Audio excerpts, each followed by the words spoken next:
MLA जिरन बसुमतारिया 4.50 kilometre जानथायनि आसाम सोरखारनिफ्राय लामा मोननायखौ अन्थाइ खाम्फा बेखेवना होदों।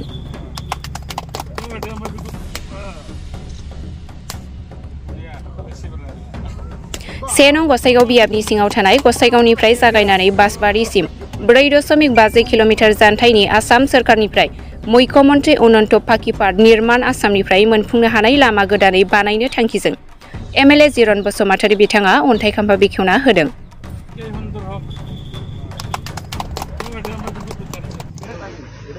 जों बयबो मिथिगौ आथिखालाव आसाम सरकारा जोंनि हालामाव गोबां जौगानायनि हाबाफारि लादों।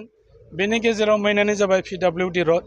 दा जों दिनै बेयाव इमप्रुभमेन्ट अफ गसाइगाव बासबारि रडखौ बेखेवनो थाखाय जों हाबाफारि लादों। दिनै जों खुन्थिया गायसनदों आरो बे रडआ जाहैबाय मुख्यमन्त्री उन्नत पाकिपाट निर्माण आसनि आरो बे आसनिया RIDF-नि नाबार्डनि दारै बेखौ जोङो मोननाय जादों आरो बे गासिबो हाबाफारिया बे गसाइगाव रेलवे गेटनिफ्राय लानानै बेखौहाय सैत्यपुर थांनाय लामासिम बेखौ खालामनाय जागोन आरो बे रडआ वाइडेनिं जागोन।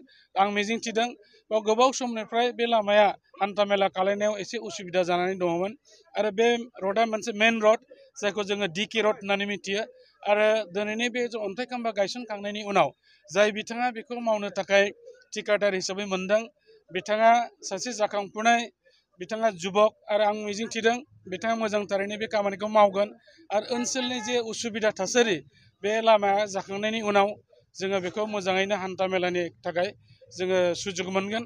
आं बेनिखायनो सानदों रायजो राजाफ्रा जेखौ माने उसुबिदा फिल खालामदोंमोन बियो नैबे जाखांनायनि उनाव बेबायदि दुखु जारला जोंनाव जानाय नंलिया आरो माखासेखिनि जे पार्ट दं बेखौ एक्सटेनसन खालामनानै लांनाय जागोन आरो जे लामाखौ दा बानायजेननाय जागोन बेखौ 1 नम्बर गसाइगाव समस्तिनि आवथायाव गोलैनायखौ बानायजेननाय जादों आरो बाखिखिनि पार्टखौ बेवहाय जोङो पर्ट बजारा गोदानै समस्ति गोलैदों आरो बेखौ एक्सटेनसन हिसाबै बेखौ लांनाय जागोन।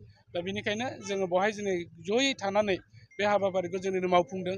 आं मिजिंथिबाय बे रोखोमैनो जोंनि बियाबाव गोबां लामा सामाया बिदिनो मावजागोन आरो बियो 2024 आरो 25 मायथाइनि मोनसे स्किम दा बेनिखायनो बेखौ गोख्रैनो मावफुंनाय जागोन। बेवहाय 4.50 किल'मिटार जानथायनि बे रडखौ फार्स्टआवहाय बेखौ स्टार्ट खालामनाय जागोन।